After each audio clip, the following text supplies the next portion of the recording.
action here. Norristown kicking off after successfully taking a 10-0 lead in the first quarter. Back deep for Bishop Kenrick is going to be Joe Harvey in the middle. He's flanked on the right side, the close side, I should say, by Bob Papel, and on the far side, Joe Corpolice Denzi boots it. We've got the second quarter underway here. Harvey takes it in the middle. He starts at about the 20-yard line now, breaks right up through the middle, finds a good hole, and he's breaking free. And finally, Norristown's number 26, Nate Booknight, made the tackle on that play and really saved it for Norristown as Harvey broke up the middle and found a good-sized hole. Of course, Nate is the player for Norristown who indicates to the rest of the players when they can break on that kickoff. Nate was the last man back there. Break that one tackle, and Kenrick's right back in the ball game as we begin this second quarter.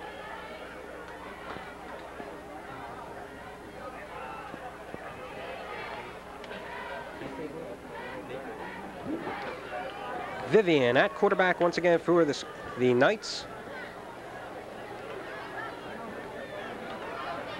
This time he drops back to pass, being rushed in the pocket. He's forced out the right side. He takes off now up the left sideline. He fumbles the ball, but it's out of bounds. Good pressure that time put on by Norristown. Number 83, Jerome Reinhardt, forced him out of bounds that time. Ken Lockhart, playing at defensive end, put the pressure on from the left side.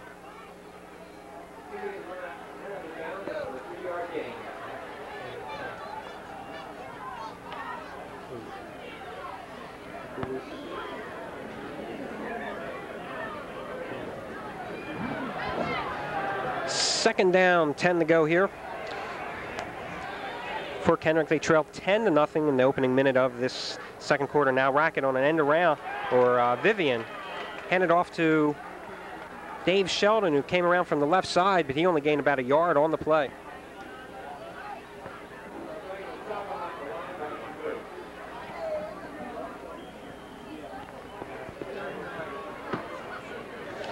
And Jeff, you know, running to the middle of Norristown's offensive line is not going to get any team anywhere with the strength they have, or I should say the defensive line with the strength they have up there. Definitely not, as we can see from Kenrick's futility so far in this ball game.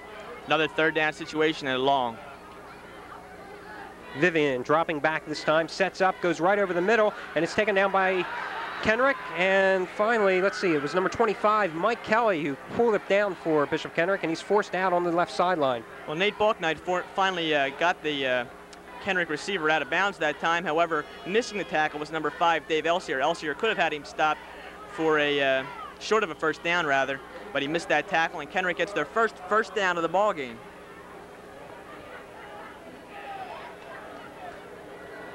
And that wasn't a bad pass either by Vivian that time, as he was under pressure, and yet he stayed cool, stayed back there in the pocket, and rifled it over the middle. Shows Vivian is a fine quarterback. He's only a junior. Of course, Kenrick has him coming back next year. They look for big things from Vivian. Man in motion now for Kenrick as Vivian this time hands off to Kelly. Or make that Dave Sheldon, and finally Sheldon gains about 6 tough yards right through the middle of Norristown's defense until he's finally dragged down. Once again, Nate Balknight, number 26, in on the tackle for Norristown. That's about 3 solo tackles Nate has that I can see just in the last 3 or 4 minutes.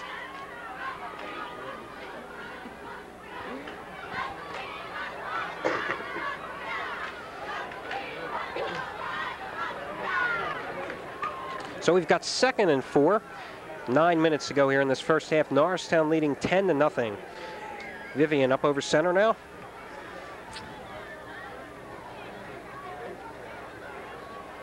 Long count this time by Vivian. Finally holds it up to Sheldon, going straight up the middle. And Sheldon picks up about 3 yards, close to the first down. We'll have to wait to see here. Tackle made that time by number 33, Delbert Chavu of Norristown. Well, the Chavu brothers are big assets to that Norristown defense. Of course, several of the Norristown players have mohawk haircuts to try and pep themselves up and get the team going for football this year. I know Dave Elsier has one, Delbert Chavu and Cooley Chavu, his brother, as well as their Norristown fullback, Carmine Bello. And even if it doesn't pep them up, it certainly does add a little bit of flair to the Norristown squad. It makes for conversation at school.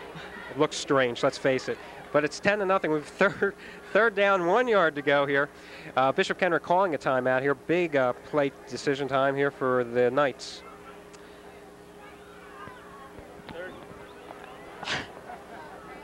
Third down and less than a yard to go. Norristown defense, of course, is tough.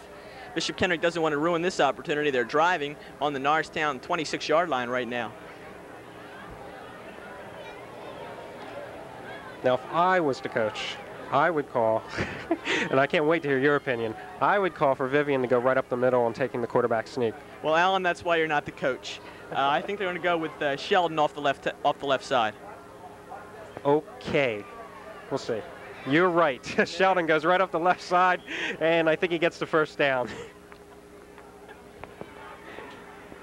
Well, hey, that's why I'm up here, and the coaches are down there. First prediction of the year, chalk one up for Jeff. And Bishop Kenrick gets their first down of this ball game. 8:28 left to go in this first half. 10-zip, Norristown out early. Men in the backfield for Bishop Kenrick. We've got Vivian, of course, at quarterback, and number 32 is Dave Sheldon, and he's usually joined in the backfield with number 31, Joe Corpelise. Sheldon on the left, Corpelise on the right. Vivian over the center now. Vivian hand out to Sheldon, or no, Vivian still has it. Swing pass now out to, let's see, number 81. That's Tony Romano of Kenrick, and he's finally forced out of bounds by Norristown's Nate Booknight. That was a great decoy by Vivian. I had us fooled here up in the box. I'm sure the Norristown defenders weren't sure. I thought for sure that the handoff had gone inside to Sheldon. Vivian had it tucked behind his left leg, had the nice rollout pass. Good gain for Bishop Kenrick. So we have a first down from the Norristown 15. And for the first time tonight, Kenrick has put together a couple of good plays in a row, and they've got a good offensive series going.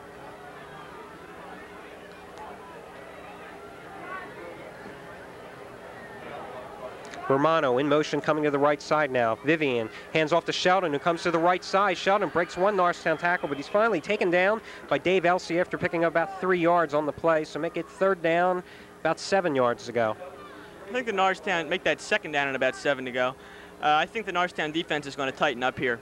As you said, they gave up less than 100 points last year, and you don't do that by giving up too many even double-digit games. Norristown has a long schedule this year. They have 8 home games, 4 away.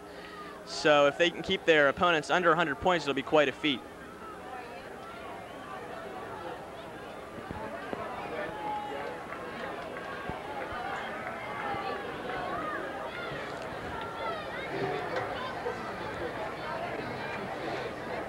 Vivian fakes to Sheldon, but this time he is pressured and sacked in the backfield.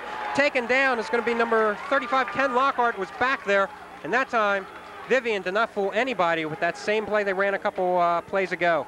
Ken Lockhart ate that play all up. Vivian tried to get rid of the ball on his way down. However, the officials didn't want any of that. They marked it right where Lockhart tackled him. Fine defensive play by Kenny Lockhart. And that's going to lose quite a few yards for Bishop Kenrick now. It's going to be third down, 17 yards to go. So a play that was going somewhere for Bishop Kenrick suddenly has been stopped. Well, as I said, I thought the Norristown defense was going to rise to the occasion, you might say. They don't like to see points scored on them. Of course, Coach Grove was very confident with his defense. He was just worried that his offense might take some time to get on track here early in the season. Okay, Vivian, a quarterback now with just Dave Sheldon in the backfield, an obvious passing situation. Vivian dropping back. Here comes the Norristown rush, and he throws it down there. And it's going to be a touchdown for Bishop Kenrick. Number 86, Dan Rizzo, a 6'1 split end, a junior for Bishop Kenrick, takes that one. Nice play by Vivian, lofted it right up there in the corner of the end zone. Rizzo got behind everybody that time. Norristown defensive backs look like they just watched the ball go into Rizzo's hands.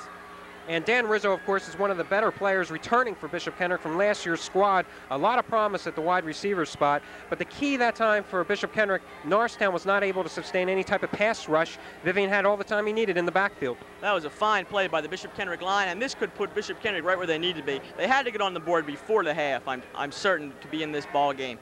Bishop Kenrick now a fired up ball club. They'll go for the extra point now. Number 27, Mike Santillo, will try to make the kick. It's up. And it's no good, wide to the right. So it'll be a 10-6 Norristown lead with 6:12 remaining in the half.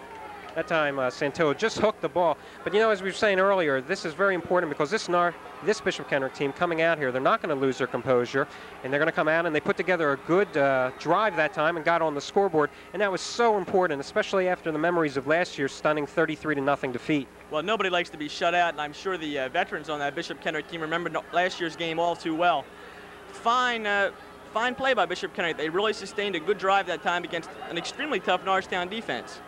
And more importantly, I think, is that Steve Vivian, only 5'7", 150 pounds, and a junior quarterback for Bishop Kenrick, displayed a pretty good arm on those that last offensive series for Bishop Kenrick. He had the power to rifle the ball when he had to, but more importantly, he displayed that touch that you need, that soft touch. Vivian definitely looked good on that drive. So Santillo is ready to tee it off now for Bishop Kenrick. Back there deep for Norristown.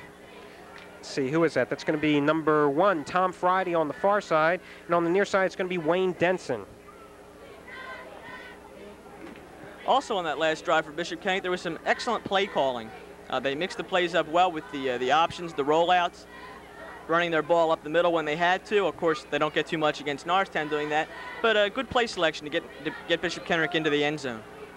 Well, Kenrick's been throwing the ball more often this game, and I guess at the beginning of last year too. In years gone by, they've been a very conservative team. Matter of fact, a couple years ago, they switched to the wishbone formation, not a passing-oriented team at all. Santillo gets this one off, a good deep kick. Denson, or Friday, fields it for Norristown at about the 10-yard line. Friday breaking right up the middle, using that sprinter speed of his. He breaks one tackle, and that's all she wrote that time. Friday is breaking this one unless Kenrick can catch up to him. Diving attempt, but Friday breaks it all the way and goes in for almost a 90-yard touchdown for Norristown. Friday broke right up the middle that time, eluded a couple of Bishop Kenrick's tackles. After that, it was just a foot race, and Friday has sprinter speed out there for the Eagles, and he took it right away. The only man anywhere close was number 10, John Cabot, a 5'10" defensive back, a junior for Kenrick. Cabot made a lunging attempt at about the 10-yard line, but he couldn't catch Friday. I bet you that burst Kenrick's balloon.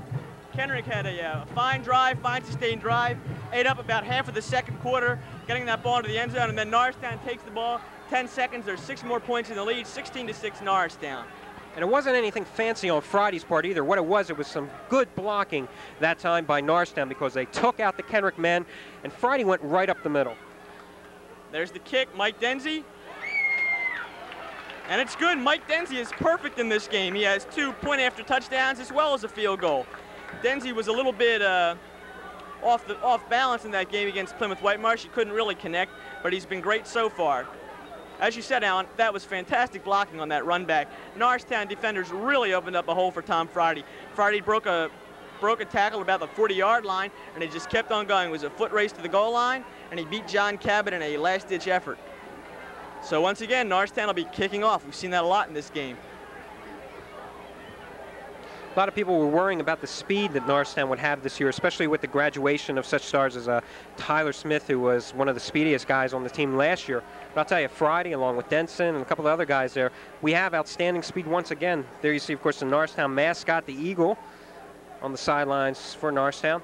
We're getting ready now for Denzi to tee it up. 17-6, 5 minutes, 58 seconds left to go in this first half. Norristown jumping out to a quick 10-0 lead as the first quarter ended. Bishop Kenrick coming back here to score just a couple minutes ago, and then Tom Friday, a 90-yard kickoff return, putting Norristown up once again 17-6, actually increasing their lead. Harvey once again in the center now for Kenrick's return team. Denzi kicking it right up there. Harvey's taking it. Harvey had a good return last time. He goes right up the middle. And good play that time by Norristown.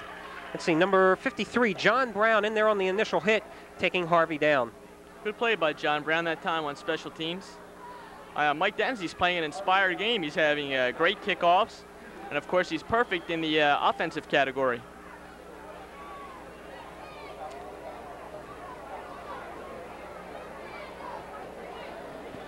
Of course, last week against Plymouth Whitemarsh, a game which Norristown won, Denzi missed 2 of his 3 point-after attempts, but this week much more consistent. Definitely, as Steve Vivian's about to bring his Bishop Kenrick Knights into action. Kenrick trailing here 17-6. Vivian off to Sheldon. Sheldon trying to cut back, but he is taken down and then swarmed by a group of Norristown defenders. And there, an initial hit on Sheldon was number, let's see, 33, Delbert Chavou.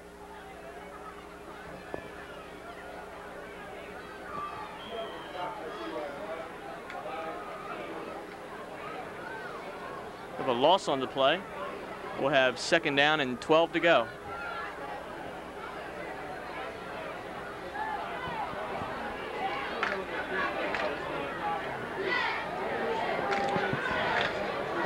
Dave Carfagno now wide here on the right side. He's joined by Rizzo flanking on the left. Sheldon and Corpelise in the backfield as Vivian drops back to pass. Vivian goes over the middle now. Pass was intended for number 81, Tony Romano, but he just couldn't get it. It's tipped off his hands. Almost an interception, too, by Norristown. That ball was floating around in the air like a balloon. It's a good thing none of the Norristown defenders were close for Bishop Kenrick. There were a couple diving attempts to catch the ball, but nobody could come up with it for Norristown. Good pop that time by the Norristown defense. And Vivian has shown no fear for throwing it right over the middle of Norristown's defense rather than going to the wide sides. Well, the Norristown defensive backs showed some power last week against Plymouth Whitemarsh. They let Tony Travie and the other Plymouth Whitemarsh receivers really have it when they made contact with the ball. Broke up several plays, as a matter of fact. So we've got 3rd and 12 here. Vivian getting ready, takes the snap, drops back. Misdirection play now intended for given to Sheldon, and Sheldon is tackled. Main guy in there on the play was Ray Scaltrito, and he was joined along with Delbert Chavou that time. So Kenrick's going to be forced to punt. Dave Carfagno coming in to do the punting chores for Bishop Kenrick. This is going to be his 3rd punt of the ball game. 4:16 left here in this first half. 17-6, Norristown ahead.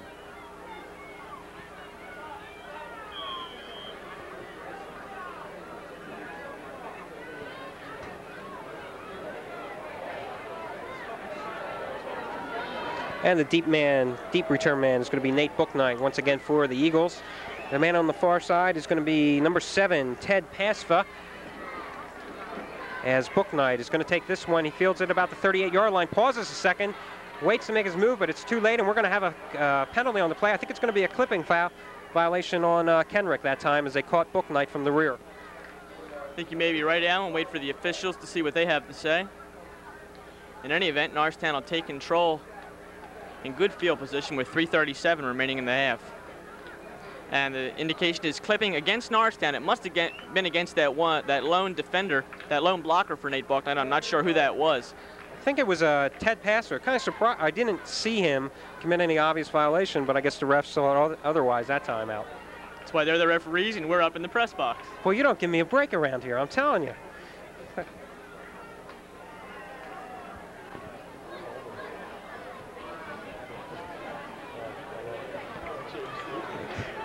So Norristown starts itself off in a little bit of a hold that time. Also, Booknight that time, did you notice he kind of paused for a second, then took a stutter step, and then started his return that time? Well, I really don't think he got too much blocking. There were at least 5 or 6 Knights who were right on top of him by the time he had the ball in his hands.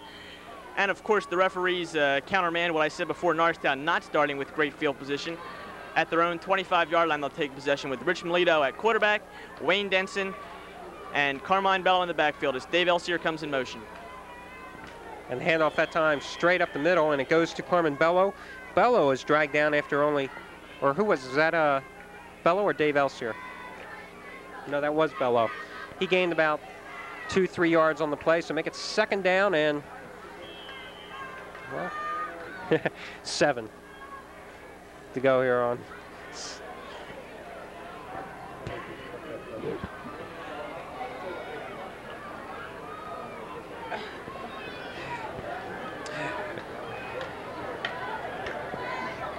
Rob Livingston in motion that time. Handoff is to Wayne Denson, the back man in the eye. He only gains about 3 yards on the play, so make it 3rd down and 6. 3rd down and 5. Norristown trying to grind it out here on the ground. As we said earlier, alternating coming in and bringing the plays in from Roger Grove on the sidelines. Number 3, Rob Livingston, and Dave Elsier, number 5. This time we're going to have Friday now split out here to the close side. Denson and Bello as Melito dropping back once again. Melito And Friday takes the pass at around the 48-yard line, breaks free, gains about 10 more yards until he's finally pushed out of bounds by Kenrick. Nice play that by Friday, first making the catch and then eluding one Bishop Kenrick tackle and gaining a couple more yards up the sideline. Dan Jenny finally knocked Tommy out of bounds that time. Dave Elstier thought the pass was intended for him. He leaped into the air, just got a finger on it, but Tom Friday was right there behind him to make the reception. So far this year, Tom Friday has been the big play man for Norristown. Several long catches, and of course that run back that we saw earlier in this ball game for almost 90 yards. Last week against Plymouth Whitemarsh, Friday took a 63-yard pass from Melito, and he also took an 18-yarder from Melito, both for touchdowns. Now this time it's number 2, Wayne Denson, going around the right end. He gains about 3 yards on the play, make it 2nd down, 7 to go, 1:30 left to go in this first half. 17-6, Norristown leading. And we've got a timeout being taken by Norristown as head coach Roger Grove trots on out. 1:22 left in this first half.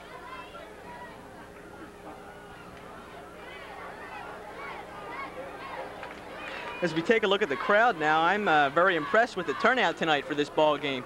It's a rather warm September evening, no problems with the cold scaring anybody off.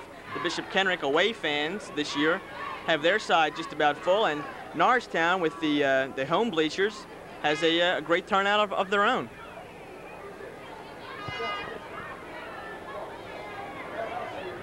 Of course, this game and the Thanksgiving Day game against Upper Merion is the games which draw the biggest crowds. Old Norristown fans like to come out and see these ball games. Rivalries are what make football a great part of high school football, at least.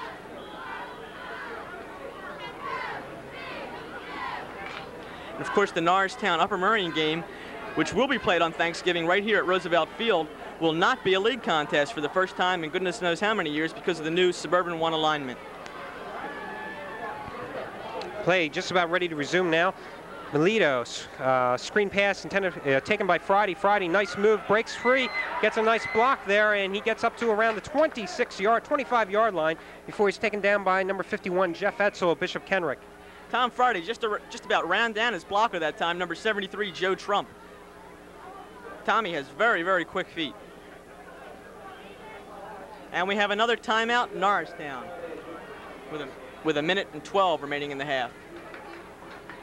Norristown, I'm sure, would love to get on the scoreboard right here, and Coach Grove is using his timeouts to give his team some good play selection, let them take a breather, try and get the ball into the end zone. The ball's at about the 23-yard line of Bishop Kenrick.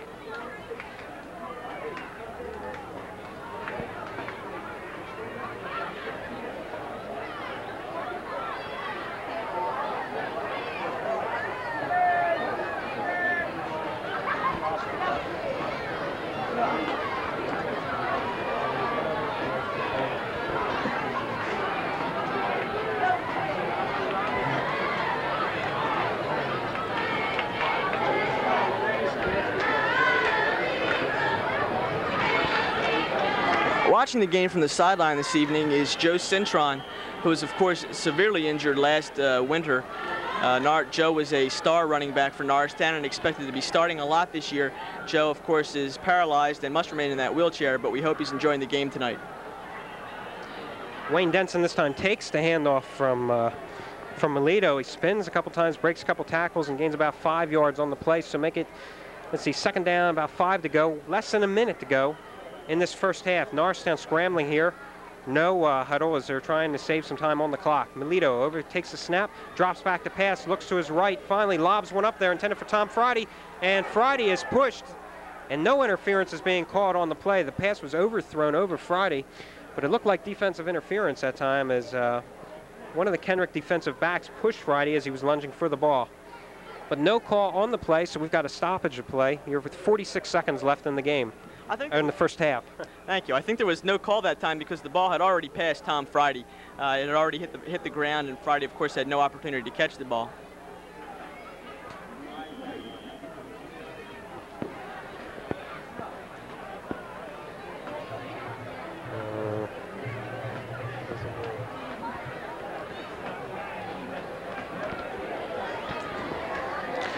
So we've got 3rd and 7, 46 seconds left here. Melito dropping back.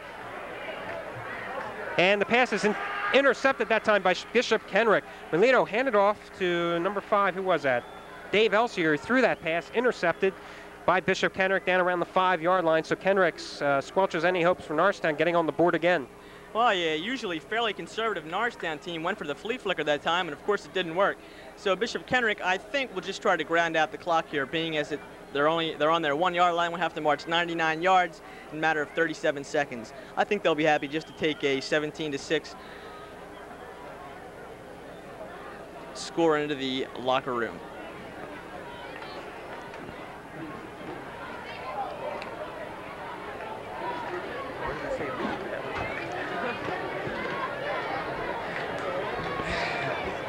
As Jeff said, play about at the 5-yard line now for Bishop Kenrick.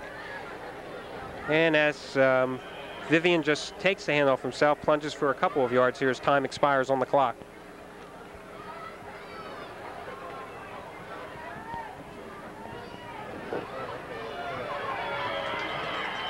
And there she is, the end of the first half. Norristown leading 17-6. We'll be back in just a second with a halftime and wrap up.